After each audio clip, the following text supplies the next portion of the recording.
नमो भगवते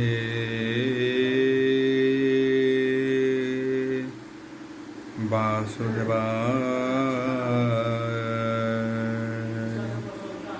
ओम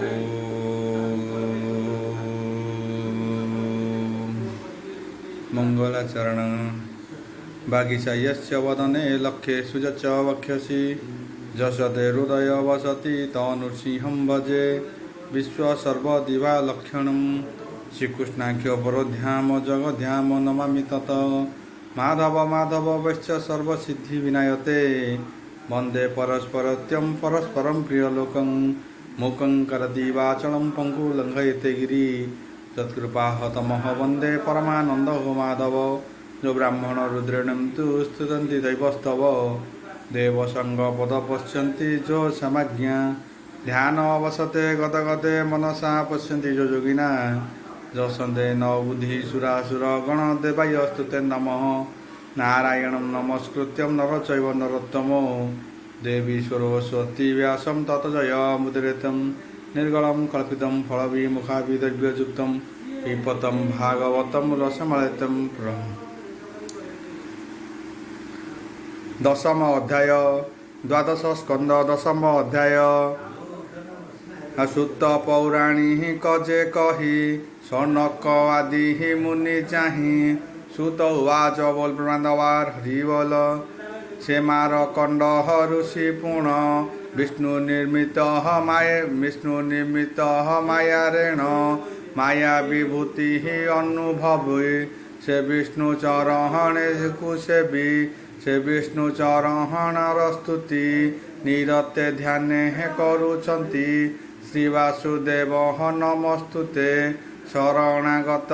हेली तते तुम्भ पदार बिंद गुण अभय पाद परिपूर्ण ब्रह्मादि देवता माने सेवंती ज्ञान परमाणे तुम्भ चरणे भजुछन्ति माया रे के मोहि नुहन्ति हे भव संसार सागरे तो बिनु के धरी पारे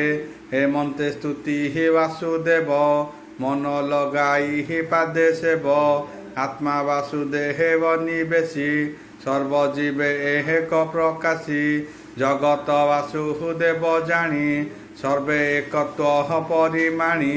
हेमंत समह हे महर्षि पार्वती शिव गणेश शिष्य हेमंते बेष्टि हित होइण हरिवृषभ आरोहण कैलास पर्वत तरुर खसी हेमवंत उहुतरे आसी पुष्पभद्रा नदी तटरे मार्कंडेय आश्रम मिलिले मार्कंडेयंकु से देखिले पर्वत महेश्वर भासिले पार्वती उवाच बोल ब्रह्मांडवार हरिबोल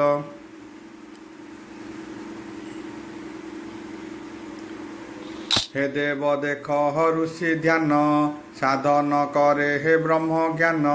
निश्चल मान आत्मा करी सकल इंद्रिय निबारी संयम करी मन प्राण परमे आत्मा निवेदन तन्मय पवन निरोधी जेसन निश्चल बारिधि निर्वाण देशे हे दीप जेने ऋषि तपस्या सिद्ध तेने पाई विष्णु माया भुवन संसारे देह मिथ्या भाव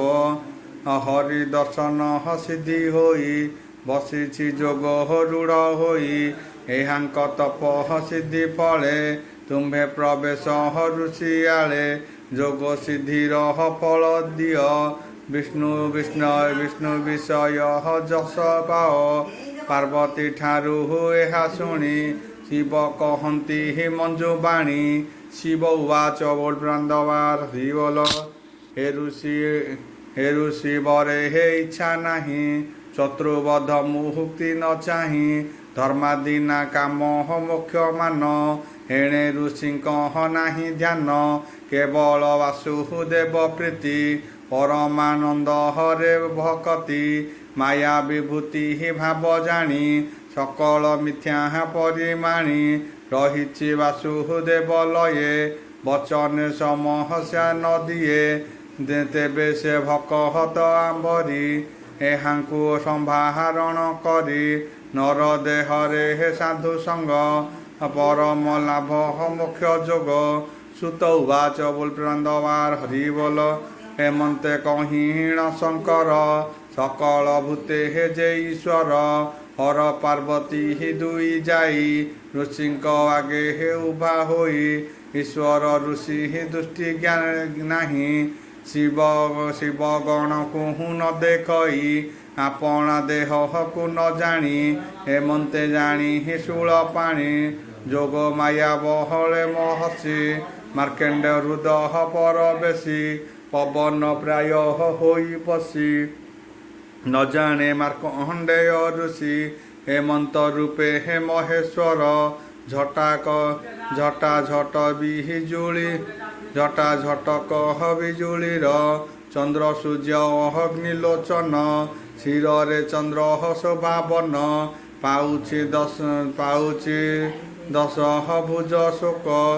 ଶୋଭା ଆଜନୁଲମ୍ବୀ ବହୁ ପ୍ରଭା ଭସ୍ମରେ ଅତି ଶୋଭା ପାଇ ସୂର୍ଯ୍ୟର ପ୍ରାୟ ତେଜମୟୀ ବ୍ରାଘ୍ରର ଚର୍ମ ପରିଧାନ ବର୍ଣ୍ଣଗ୍ନ ଦେହେ ଆଭାଷଣ ଡମ୍ବରୁ ଧନୁ ଯେ ତ୍ରିଶୂଳ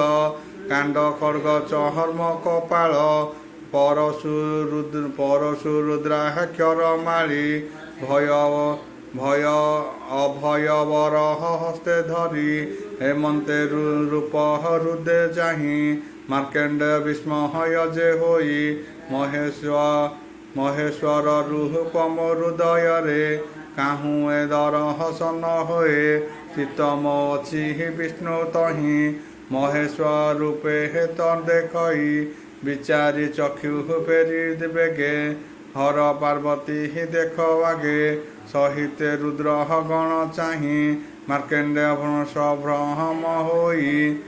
ଷଷ୍ଟାଙ୍ଗେ ପ୍ରଣାମ ସେ କଲେ ମହାଦେବଙ୍କ ପାଦ ଦେଲେ ପାର୍ବତୀ ରୁଦ୍ର ଗଣେ ମିଳି ସାନ ସଭାରେ ପୂଜା କଲେ ସ୍ୱାଗତ ଆସହନ ଯେ ଆଦ୍ୟ ଅଘ୍ର ଧୂପ ଦିହି ପଶୁଗନ୍ଧ ପୁଷ୍ପ ନୈବେଦ୍ୟ ପୂଜା କରି ଆତ୍ମାରେ ସ୍ତୁତି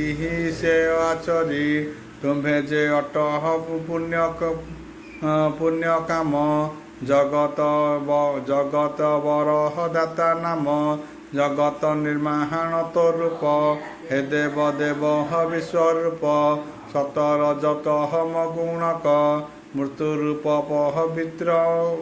ପବିତ୍ରାକ୍ରମ ତୁମ୍ଭଙ୍କୁ ମୋର ନମସ୍କାର ତୁମ୍ଭେ ଯେ ଅବ୍ୟହତ ଈଶ୍ୱର କହନ୍ତି ସୁତ ମୁନି ଧୀରେ ସନକ ମୁନିଙ୍କ ଆଗରେ ସେ ଯେ ମହେଶ ଦେବ ସାଧୁ ମାନଙ୍କ ଗତି ଭାବ ଏ ସ୍ତୁତି ଶୁଣି ହୀଣ ହରସ କୋମଳେ ହରହନ୍ତି ମହେଶ ଶିବ ଉବାଚ ବୋଲ ପ୍ରେମାନନ୍ଦବାର ହରି ବୋଲ ହେ ମୁନି ମାଗ ବର ମତେ ପ୍ରସନ୍ନ ହୋଇଲି ମୁଁ ତତେ ବ୍ରହ୍ମା ବିଷ୍ଣୁ ମହେଶ ତିନି ଅଭେଦ ଏକ ମୂର୍ତ୍ତି ଘେନି ତହିଁ କେବରେ ହେ ଅଧିକାରୀ ମାଗ ହେ ମନ ଇଚ୍ଛା କରି କୋଠାରେ ବିଷ୍ଣୁ ବସ କରି ଶୁଣ ମାର୍କଣ୍ଡେୟ ତପଚାରୀ ତ୍ରିବଗ୍ନ ଆମ୍ବ ଦର୍ଶନେ ମୁକତି ବିଷ୍ଣୁର ପ୍ରସନ୍ନେ ସାଧୁ ସନ୍ଥଙ୍କ ସଙ୍ଗ ଯେହି ଭକତ ବଚହଳ ବା ହୋଇ ଏକାନ୍ତ ଭକ୍ତି ଆମ୍ଭଠାରେ ସମଦରସି ନିର୍ବିକରେ ଏ ଗୁଣେ ବ୍ରାହ୍ମଣ ଭଜିଲେ ବ୍ରହ୍ମେ ପ୍ରବେଶ ହୁଅନ୍ତି ବଲେ ସକଳ ଲୋକ ପାଳମାନ ତାଙ୍କୁ କରନ୍ତି ଉପାସନ ବ୍ରହ୍ମା ବିଷ୍ଣୁ ବ୍ରହ୍ମା ବିଷ୍ଣୁ ଯେ ମୁଁ ମହେଶ ତିନି ତାର ହେଉ ବସ ଆମ୍ଭର ଲେଶ ଭିନ୍ନ ନାହିଁ ତୁମ୍ଭର ଭାବ ମୁଁ ଜାଣଇ ତୁମ୍ଭେ ପରମ ଭାଗବତ ବିଷ୍ଣୁରେ ଧ୍ୟାନ ଅବିରତ ତେଣୁ ତୁମ୍ଭଙ୍କୁ ଦର୍ଶନ ଦେଲଇ ହୋଇ ହୀନ ପ୍ରସନ୍ନ ଯେ ଜଳମୟ ତୀର୍ଥସ୍ଥାନ ପାଷାଣମୟ ଦେବଗଣ ପବିତ୍ର ବହୁ ଦିନେ କରେ ତୁଲେ ଦର୍ଶନ ମାତ୍ରେ କରେ ବ୍ରାହ୍ମଣ ଜନେ ନମସ୍କାର ସମଦରସି ଭାବଜାର ଆମ୍ଭ ପୁର ତ୍ରିଗୁଣ ବେଦ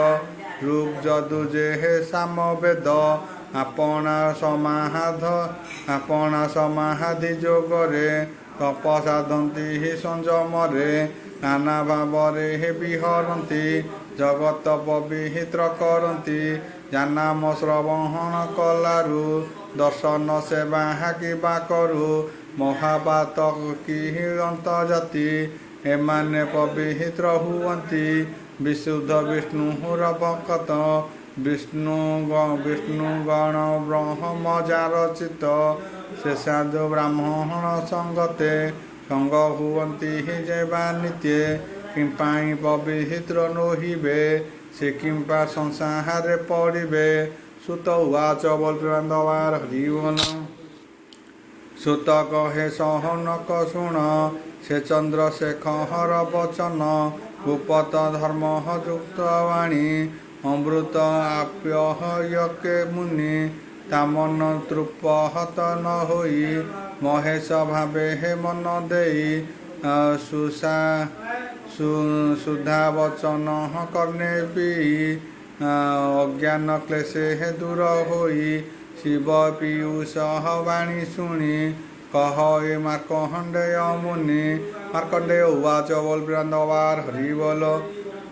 ଭୋ ପ୍ରଭୁ ତୁମ୍ଭର ମହିମା ଦେହଧାରୀଙ୍କୁ ସେ ଅଜଣା ଯାର ମାୟା ମୋହିତ ହୋଇ ବ୍ରହ୍ମା ବିଷ୍ଣୁ ଶିବ ଅଛଇ ସେମାନେ ଜଗତ ଈଶ୍ୱର ଯେଝା ମାର୍ଗେ ସେ ଦିଅନ୍ତି ବର ତ୍ରିଗୁଣ ପାଶେ ଯେ ବନ୍ଦନ ମାୟାର ମୋହ ହୁଅନ୍ତି ଛିନ୍ନ ଯେଣୁ ପ୍ରକାଶେ ତାଙ୍କୁ ମାୟା ପ୍ରବଧି କରେ ବିଷ୍ଣୁ ଏହା ସେ ମାର୍ଗେ ପ୍ରବହତି ଅଛନ୍ତି ଧର୍ମ ମାର୍ଗେ ଯାନ୍ତି ପ୍ରାଣୀ ଏ ସଂସାର କାରଣେ ମନନ୍ତ ଧର୍ମ ଶାସ୍ତ୍ର ମାନେ ଏଭାବେ ସଂସାର ରଚନା ଏ ସର୍ବ ବିଷ୍ଣୁର ପ୍ରଭାବନା ଧର୍ମରେ ଯେ ଲୋକ ଅଛନ୍ତି ଆତ୍ମାରେ ବିଷ୍ଣୁଙ୍କୁ ଜାଣନ୍ତି ତାଙ୍କୁ ଦେଖିଣ ଜନମାନେ ସ୍ତୁତି କରନ୍ତି ଯଶ ଗୁଣେ ଯେ ଅଟେ ଜଗତ ଈଶ୍ୱର ସେ ପୁଣି କରେ ନମସ୍କାର ଏ ବଡ଼ ଲୋକଙ୍କର ଗୁଣ ଲୋକ ଶିକ୍ଷାର ପାଇଁ ପୁଣ ଅଳପ ଲୋକ ଯନ୍ତି ମାନ ସ୍ତୁତି କରନ୍ତି ଯଶ ଗୁଣ ଏଥି ନ ଯାଳ ବଡ଼ପଣ କୁହୁକ ଏ ଚହକିଣ ହେ ପ୍ରଭୁ ମୋର ବାଞ୍ଛା ଏତେ ତୁମ୍ଭ ମାୟାରେ ଜଗତେ ମାୟା ଚେଷ୍ଟାରେ ପ୍ରାଣୀ ଭ୍ରମୀ ଯେତେ ହୁଅନ୍ତି ପଥ ଶ୍ରମୀ একথা যে মহন্তে নহই তেমন্তে কর উমা সাই এ চক্ষু হরহণ হুক প্রত্যক্ষ দেখা হাই অনেক কহন্তি যে মহন্ত প্রকারে তেমন্ত ভাব জগতরে কর্মবন্ধন তুম্ভে হর চরণে নিমগ্ন তুম্ভর আপনা মনোহরু ভিয়াও যে সৃষ্টি মধ্যে প্রবেশয় স্বপন দেখাহান্তি প্রায় হরি কর্তা স্বরূপে হে প্রত্যয় হরি স্বপ্ন দেখিলা কথা জেনে মিথ্যা সে নিদ্রাহার ভঞ্জনে তেমন্তে সংসার বন্ধন মায়া কর্মরে সে সর্জন সে যে ভগবহত পুরুষ বাসুদেব নির্গুণ বংশ ত্রিগুণ সংযুক্ত কেবଳ ନାହିଁ ତାହାର ଆଦି ମୂଳ सकल जगतर गुरु से जे अटंती हि महामेरु तुम्भे जे ब्रह्म मूर्तिहर तुम्भଙ୍କୁ मोर नमस्कार आज्ञा होइला माग बर कि बर मागि बिया बर ଯାହାର ଦର୍ଶନ ପୁଣି ପୂର୍ଣ୍ଣ ଯେ କାମ ତତ୍ଵ କ୍ଷଣି ତୁମ୍ଭ ଦର୍ଶନେ ସେ ସକଳ ପୂର୍ଣ୍ଣ କାମ ହୋଇ ସଫଳ ତଥାପି ତୁମ୍ଭର ବଚନ ମାଗୁଛି ଏକ ବର ପୁଣ ତୁମ୍ଭେ ଯେ ପୂର୍ଣ୍ଣ କାମଦାତା ଈଶ୍ୱରମୟ ସର୍ବଭୂତା ତୁମ୍ଭର ଚରଣର ବିନ୍ଦେ ଭକ୍ତି ମୋର ହିବ ଆନନ୍ଦେ ସେ ବାସୁଦେବ ନାରାୟଣ सकल प्राणी जीवन तांको चरणे तांको चरण भक्ति अविघ्न रही ममति विष्णु जन्म मानकरे विश्वास भक्ति रहु मरे सुत उवाच बोल प्राणवार हरि बोल सुत कहे सहन मुनि मोहे तांक स्तुति शुणी मुनिक सुख हमल बाणी संतोष मने हे शूल पाणी पार्वती सहित आनंदे ऋषिके कहे हे आशीर्वादे ईश्वर उवाच बोल वृंदवार हरि बोल हे महाऋषि हे वांछा तोर सिद्धि होइला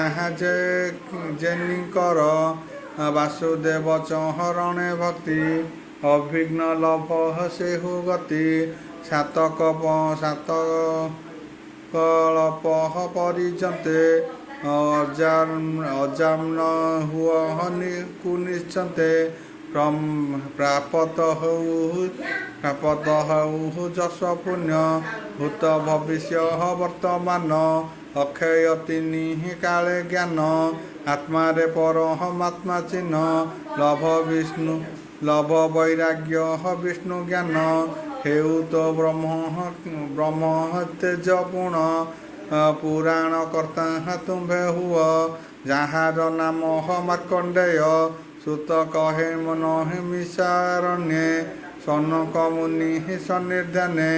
सुत उवाच बोल वृंदवार हरि बोल हेमंते बरह हर देई गले से अंतः ध्यान होई से माया अनुभव गुण हरिले पार्वती आगेण जोग महिमा ऋषि पाई आपण आश्रमरे रही सिद्धि स्वरूप ध्यान रही वासुदेव निमग्न होई सात कलप विरंची भी ध्यान हरिले हे विष्णु सेवी से अंतः ध्यान रही तप ध्यान रे हे बंचिलही से जे मार्कंड महाऋषि एहांक महिमा विशेषी वर्णिमा करी तुम्भ आगे कहिलु जथा विधि भोगे भागे वासुदेव मायानुभव अद्भुत अटे हे जेउ भाव पंडित माने हे संसारे पड़िए माया अंधकारे नाना प्रकारे हे मोहि हंती वासुदेव को न जानती से विष्णु चरणर बिंदे जे नित्य सेवहंती आनंदे सेहु से पंडित बोलाई हे माया संसार तरंती सुत कहती हे सौनक तु भृगु श्रेष्ठ पुण्यवात्म हे वासुदेव हर वर्णन कहिलु तुम्भर आगेण से वासुदेव चक्रधर चक्र रे काटे हे माया घोर तांक महिमा जेहु माने शुणते शुणाहांते गायने तांकर कर्म बंध नाही संसार माया न लागई अंत से वैकुंठर पांति सकल पाप हरु तरंती कहई विप्रह जगन्नाथ द्वादश स्कंदे हे भागवत इति श्रीमद्भागवते महापुराणे परमहंस्य संहितया द्वादश स्कंदे दशमोऽध्याय।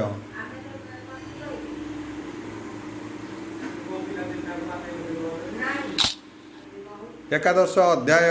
द्वादश स्कंद एकादश अध्याय सनक आदि मुनि जने उच्चन्ति सुख सन्निर्धने सनक उवाच वैब्रन्दवार हरिबल हेतु उधारे हे जे प्रसन्न पूछिले मोर बड़ मन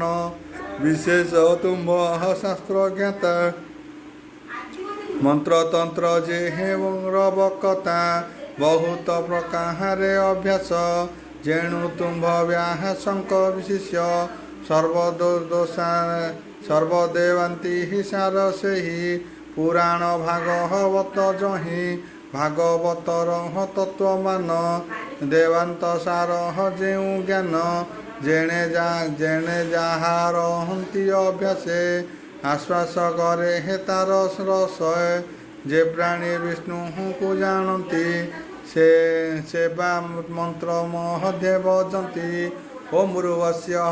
तस्य विद्रुवरेण्यं भर्गदेव स्वधीमहि देव योना प्रचोदयात् शांति शांति पृथ्वी शांति माधव ओम मुरुवस्य नमः।